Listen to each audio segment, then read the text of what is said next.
कई बार हम जानबूझकर किसी के बहकावे में आकर गलत काम कर देते हैं, जिसका पछतावा हमें बाद में होता है। दोस्तों, आज इस बहुमूल्य कहानी में हम जानेंगे कि जीवन में गलत काम को करने से कैसे बचें, क्योंकि आज जो हम करते हैं उसी का परिणाम हमें भविष्य में देखने को मिलता है। और यह आपने अपने आसपास के जीवन में भी देखा होगा कि कोई व्यक्ति गलत काम करता है तो उसका नतीजा भी गलत ही होता है।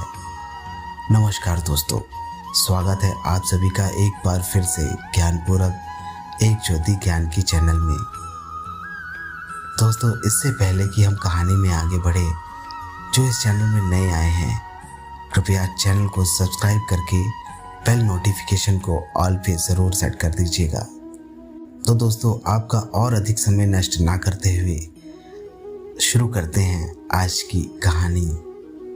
नारायण पंडित जी अपने समय के विद्वानों में से सबसे अधिक विद्वान और पूजनीय थे। नगर के बाहर जंगल में उन्होंने अपना आश्रम बना रखा था, जिसमें दूर दूर से विद्यार्थी पढ़ने आते थे। पंडित जी के आश्रम में किसी प्रकार का भेदभाव या ऊंच नीच नहीं थी। राजा का बेटा हो या रंग का, सभी को समान रूप से शिक्षा प्रदान की जाती थी। पंडित जी की एक ही पुत्री थी, जो कि तेजी से युवा अवस्था की ओर बढ़ रही थी। पंडित जी चाहते थे कि जल्दी से जल्दी योग्य वर ढूंढकर उसका विवाह कर दें और इस कर्तव्य से मुक्त हो जाएं। उनकी बेटी बड़ी सुशील और बहुत बुद्धिमान थी। पंडित जी ऐसा ही नेक और बुद्धिमान युवक उसके लिए ढूंढना चाहते थे। एक दिन नारायण पंडित जी के मन में विचार आया कि क्यों ना मैं अपने सभी शिष्यों की परीक्षा लूं। इन सब में जो भी सबसे अधिक बुद्धिमान होगा उसी से मैं अपनी बेटी की शादी कर दूंगा। यही सब सोचकर दूसरे दिन पंडित जी ने सभी शिष्यों को बुलाकर कहा, देखो शिष्यों, मैं एक परेशानी में फंसा हूं। कैसी परेशानी गुरुजी? धर्मसेन नामक युवक ने पूछा। बात दरअसल ऐसी है कि मेरी बेटी विवाह योग्य हो गई है और आज तक उसके विवाह के लिए मैंने कुछ भी बचाकर नहीं रखा। अब शीघ्र ही मुझे उसका विवाह करना है, जिसके लिए वस्त्र और आभूषण चाहिए। इसमें चिंता की क्या बात है गुरुजी? एक युवक ने कहा। मेरे पिताजी नगर के सेठ हैं। आपके एक आदेश पर मैं हजारों स्वर्ण मुद्राएं लाकर आपके चरणों में डाल सकता हूं। नहीं नहीं गुरुजी, आप मुझे आदेश दें। मैं इस राज्य का राजकुमार हूं। आपके एक इशारे पर आपके कदमों में धन का ढेर लगा सकता हूं। इसी प्रकार बहुत से युवकों ने अपने सामर्थ्य के अनुसार धन देने की प्रार्थना की, किंतु पंडित जी ने किसी का प्रस्ताव स्वीकार नहीं किया और बोले, नहीं नहीं, इस प्रकार मेरा सारा मान सम्मान धूल में मिल जाएगा। लोग कहेंगे कि नारायण पंडित जी ने भिक्षा लेकर बेटी के हाथ पीले किए हैं। फिर आप ही कोई रास्ता बताइए गुरुजी कि इस समस्या का समाधान कैसे हो। एक युवराज ने कहा। देखो शिष्यों, हमें कोई ऐसा रास्ता तलाशना पड़ेगा कि सांप भी मर जाए और लाठी भी ना टूटे। तुम सभी थोड़ा थोड़ा सामान जहां तहां से चोरी कर कर ले आओ, मगर इस बात का ध्यान रहे कि इस चोरी का किसी को पता नहीं चलना चाहिए। अगर दाएं हाथ से चोरी करो तो बाएं हाथ को पता ना चले कि क्या चुरा कर लाए हो। यह चोरी एकदम गुप्त होनी चाहिए। इस प्रकार तुम्हारे गुरुजी की लाज बच सकती है। आप चिंता न करो गुरुजी। सभी शिष्यों ने एक साथ कहा, हम वैसा ही करेंगे जैसा आप आदेश करेंगे। इस प्रकार सभी शिष्य अपने अपने प्रयासों में लग गए। जो भी शिष्य कोई वस्त्र आभूषण चुरा कर लाता, वह चुपचाप पंडित जी को दे देता। कुछ ही दिनों में गुरु जी के पास ढेरों चीजें एकत्रित हो गई। हर शिष्य द्वारा चुरा कर लाई गई वस्तु पंडित जी अलग अलग रख देते थे। कुछ दिन गुजर जाने के बाद पंडित जी ने देखा कि लगभग सभी शिष्य कोई न कोई वस्तु चुरा कर ले आए हैं, मगर धर्मसेन नामक युवक आज तक कोई चीज नहीं लाया।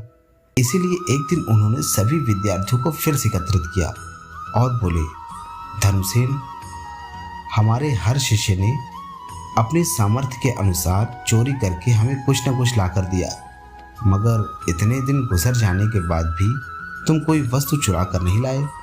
क्या तुम नहीं चाहते कि तुम्हारे गुरुजी की चिंता दूर हो? चाहता हूँ गुरुदेव, दिल से चाहता हूँ। फिर तुम आज तक कोई चीज चुरा कर क्यों नहीं लाए? कैसे चुरा कर लाता गुरुदेव? आपकी आज्ञा ही ऐसी थी जिसने मुझे बार बार चोरी करने से रोका। क्या मतलब? नारायण पंडित जी पैनी नजरों से उसकी ओर देखने लगे। अन्य शिष्यों ने भी चौंकर उसकी ओर देखना शुरू कर दिया कि गुरुजी ने स्वयं चोरी करके लाने को कहा था, फिर यह किस आज्ञा की बात कर रहा है? धर्मसेन ने कहा, आपने ही तो कहा था चोरी करके लाना है, लेकिन इस चोरी का किसी को पता न चले, यहाँ तक कि दायां हाथ चोरी करे बाएं हाथ को भी पता न चले। हाँ कहा था, मगर इसमें क्या परेशानी थी? गुरुदेव, आपने ही तो हमें यह सबक सिखाया था कि ईश्वर सब कुछ देखते हैं, पर मैं ईश्वर से इस चोरी को गुप्त कैसे रख सकता था? बस यही कारण है कि मैं आज तक कुछ भी चुरा कर नहीं ला सका। धन्य हो बेटा, तुम धन्य हो। नारायण पंडित जी ने शाबाशी से उसकी पीठ ठोकर सभी छात्रों के सामने उसे सीने से लगा दिया और बोले, तुम मेरे सच्चे शिष्य हो। फिर अन्य शिष्यों की ओर देखते हुए उन्होंने कहा, देखो शिष्यों, मुझे इस बात की खुशी है कि तुम सब मेरे आज्ञाकारी शिष्य हो और तुम सब ने मेरी आज्ञा का पालन किया। मगर मेरे बच्चों, आज मैं तुम्हें एक शिक्षा और देता हूँ। यदि माँ बाप, भाई बहन, यहाँ तक कि यदि गुरु भी किसी गलत कार्य को करने के लिए कहे, तो भी जीवन में कोई गलत कार्य नहीं करना।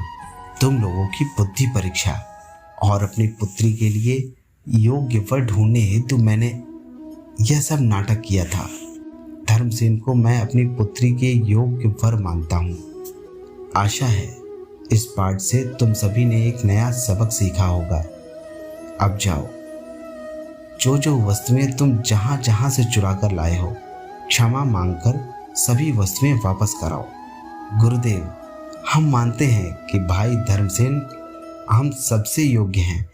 हम इसे गुरु जमाता के रूप में स्वीकार करते हैं। सभी शिष्यों ने एक स्वर में कहा और धर्मसेन को कंधे पर उठाकर नाचने लगे। दोस्तों, कभी कभी हम सभी के जीवन में ऐसी घटना घट जाती है कि हम किसी और की बात मान लेते हैं और कुछ गलत काम कर बैठते हैं और फिर सारा जीवन उस एक गलती के पछतावे में घुटते रहते हैं। लेकिन दोस्तों, कोई भी गलत काम करने से पहले अपनी बुद्धि और विवेक का इस्तेमाल ज़रूर करना चाहिए। पहले ये भांप लेना चाहिए कि जो काम हम करने जा रहे हैं वह सही है या गलत, चाहे वह जो कोई भी कहे। जैसे कि कहानी में भी बताया गया है, आपके माता पिता हो, भाई बहन हो, यहाँ तक कि आपको अच्छे शिक्षा देने वाले आपके गुरु ही क्यों ना हो, अगर कोई भी आपको गलत काम करने के लिए बोले तो आप तुरंत उसे पहले जांचें, परखें, फिर उसके बाद काम करें।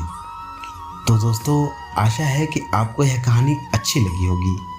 अगर अच्छी लगी हो तो वीडियो के कमेंट बॉक्स में आप अपने सवाल और अपने सुझाव छोड़ सकते हैं।